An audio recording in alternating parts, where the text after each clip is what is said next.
Nahack ang social media accounts at email ni Maine Mendoza aka Yaya Dub. Ginawa raw ito ng grupong Anonymous Philippines para mag-anunsyo ng kanilang event. At umani naman ang batikos ng grupo matapos ng insidente. May report si John Consulta. Pasado alauna ng madaling araw kanina nang mahack ang email, Twitter, Instagram at Facebook accounts ni Maine Mendoza alias Yaya Dub. Ang nasa likod ng pag-hack, ang grupong Anonymous Philippines. Sa nahack na Twitter account ni Yaya Dub, humingi muna ng paumanhin ng grupo sa dalaga. Ibabalik din naman nila ito. Nais lang daw iparating ng grupo sa 2.4 million followers ni Yaya Dub ang kanilang event. Ang Facebook ni Yaya Dub na deactivate. Hindi naman mabuksan ang kanyang email account. Na-monitor ng National Bureau of Investigation ang hacking incident kaninang umaga. Si Maine ba, nagkamali siya ng pinto? Meron siya na-click na picture o email na merong virus?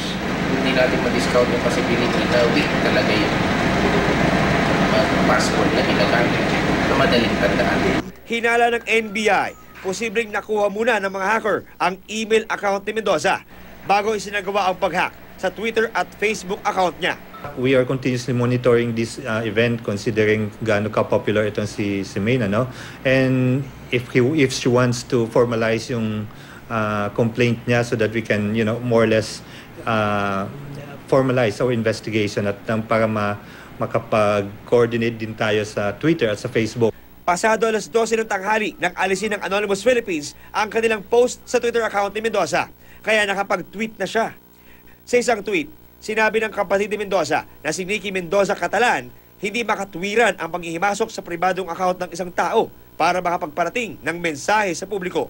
Ilang netizens din ang bumatiko sa grupo. Bagamat naibalik na nga kay Maine Mendoza ang ilan sa kanyang mga social media accounts na na-hack, ay pursigido pa rin ng NBI Cybercrime Division na tumulong sa dalaga para hindi na ito maulit muli. Payo ng NBI para iwas hacking.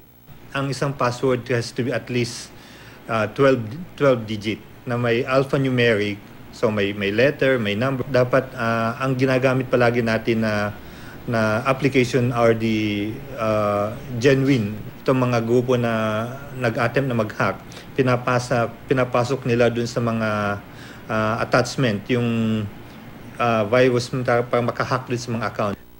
John Consulta, GMA News.